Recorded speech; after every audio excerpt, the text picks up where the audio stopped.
You're watching the Lite version of The Piece of Persistence. Visit patreon.com, that's patreon.com/Piece of Persistence for complete access with double the content and 0 ads. Hi, and welcome to The Piece of Persistence, the show where we seek to uncover the keys to happiness and success, one honest conversation at a time.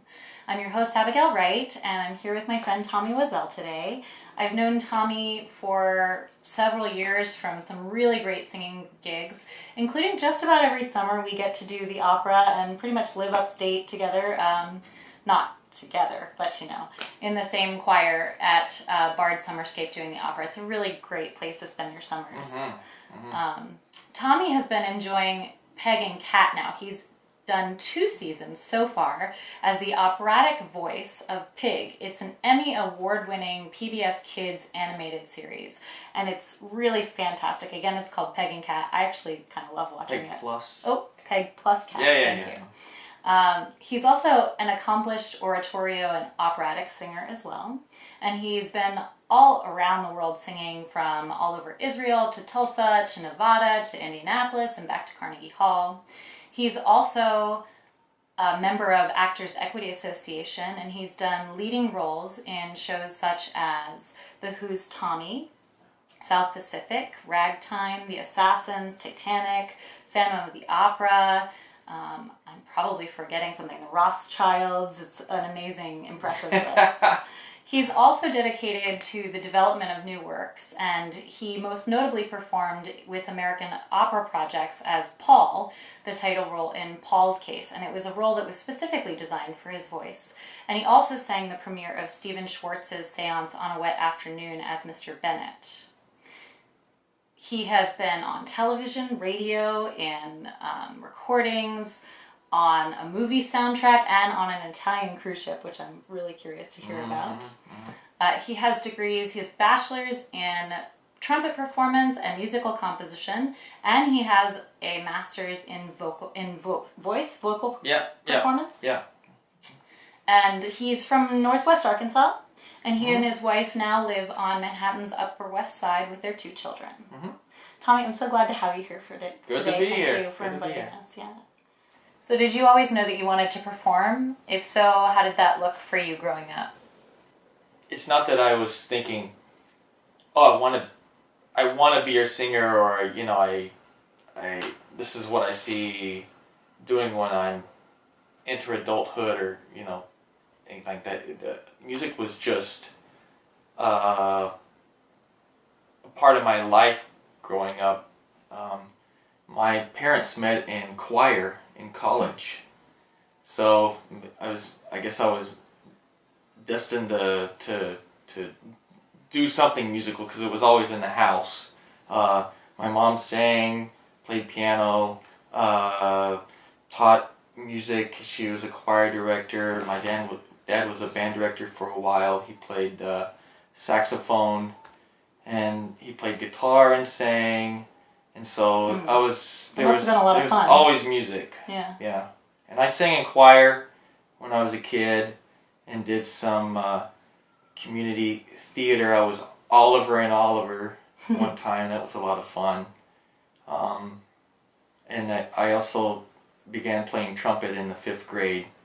So there was just a lot happening musically and performance-wise. So. That's great. Yeah. So obviously we should talk about the pink pig in the room. Tell me about your experiencing voicing the operatic pig in Peg+Cat. What was that like? I was referred to the creators of Peg+Cat by the director of American Opera Projects. Oh, really? Yeah. Huh. One of the creators of Peg+Cat had done a lot of things with American Opera Projects, Billy Aronson. And so he was looking for a couple of operatic voices for the pilot.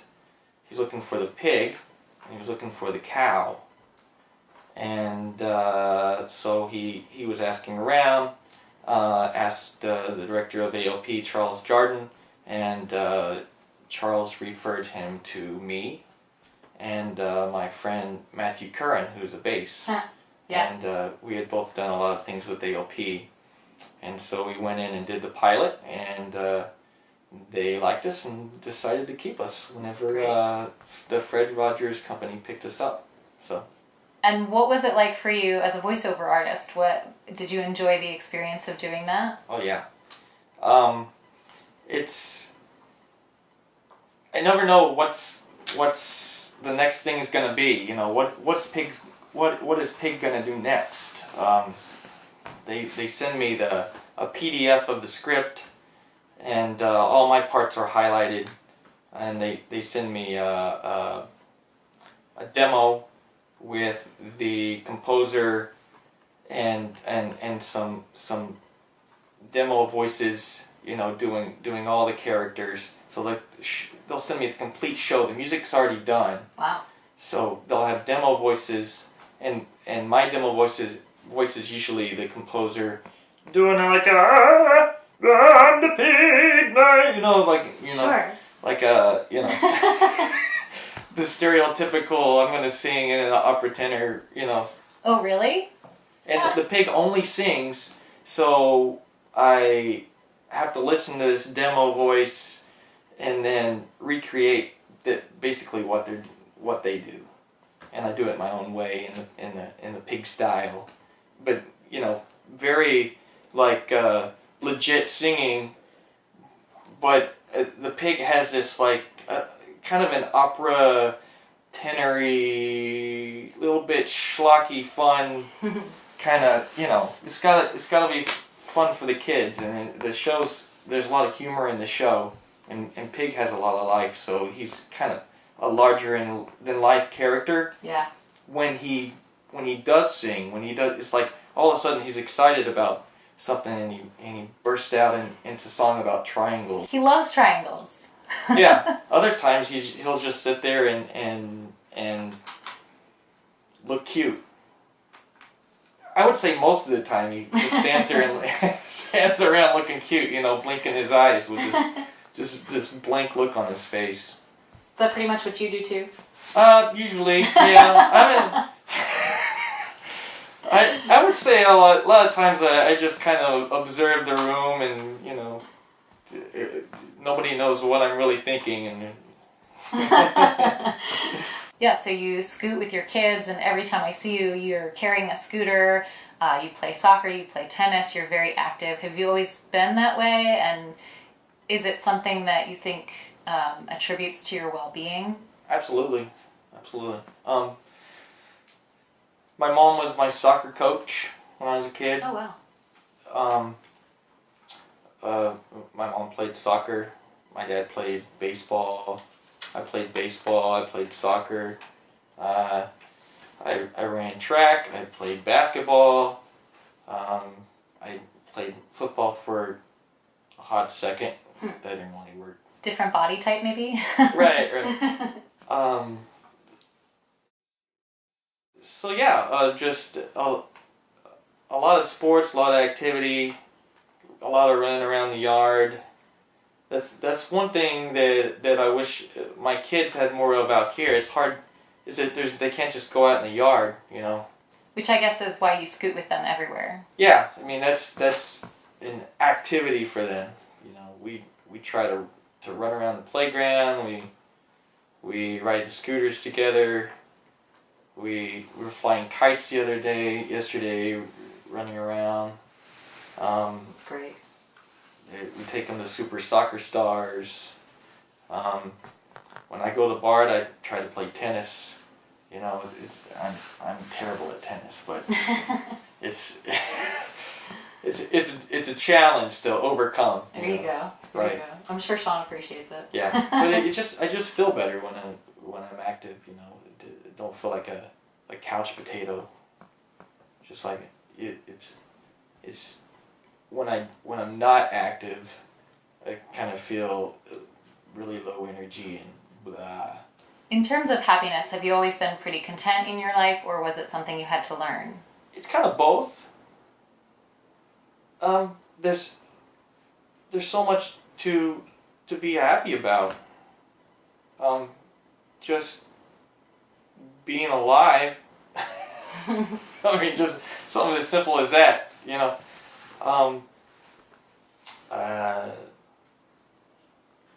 just feeling blessed, knowing that I'm a lucky person. So gratitude. Yeah. There's also discontent, and I think that's the ego part, saying, you should do more, you could have more, you could be better, you could, just that. I think there's a healthy amount of that, and there's an unhealthy amount, so there's a balance there. Yeah. So, that stuff can help drive me to be better and do better. So there's a healthy amount of discontent and the content. Yeah. If there were one thing you'd like the world to see differently, what would it be? I felt like I moved around a lot when I was growing up. I lived in Arkansas, a few different places there, Texas, Maryland, back to Arkansas, and I was used to being the new kid. I was used to being stereotyped by my classmates into put in like a box of, because you're coming from this area, you must be whatever they thought of people that came from there. Yeah. And we don't like that, so we're not going to be your friend. There was a lot of that. Like every time I moved, it wasn't like, oh, he's the new kid, he's great, it's like this is shiny new thing. It's like I was the something to be. This is the new guy.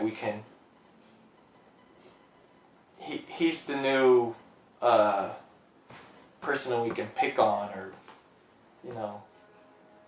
reject, take all our anger out on, or whatever. Yeah, I'm so sorry. It's often that way. Just going through that for a lot of my formative years, I think has helped me to be sensitive to others that go through that. Yeah. For whatever reason, be it their skin color, their religion, their ethnicity, sexual preference, anatomy, just all of the above, everything. Why can't we just live together as equals? Do you have any other advice for us? Be kind to one another. Show some love. Tommy, thank you so much for taking the time to just be with us today and to share your wisdom. Really appreciate it. Well, thanks for having me. Yeah, it's always fun spending time with you. Yeah, same here. Thanks. And thank you for joining us today as well. If you enjoyed today's episode, please remember to take a second and share us with a friend, or review us on Apple Podcasts, iTunes, or IMDb. Every review and every share goes a really long way in helping new people discover our show, so we really appreciate it. Also, if you happen to know somebody who's extremely happy, who's had some success in their lives, if you think they'd be a good fit for the show, or if you just have a question you'd like us to ask one of our guests, please email us at pieceofpersistence@gmail.com. In the meantime, don't forget to subscribe for great content, and we'll see you next time on The Piece of Persistence. Bye. I wish everybody knew that Jamiroquai was the most awesome band ever. Thanks for watching The Piece of Persistence Lite. To join the conversation about Tommy's wishes for his children, how he faces his struggles with ego, the important balance between contentment and discontent, and more, visit patreon.com, that's patreon.com/pieceofpersistence for full access with double the content and 0 ads.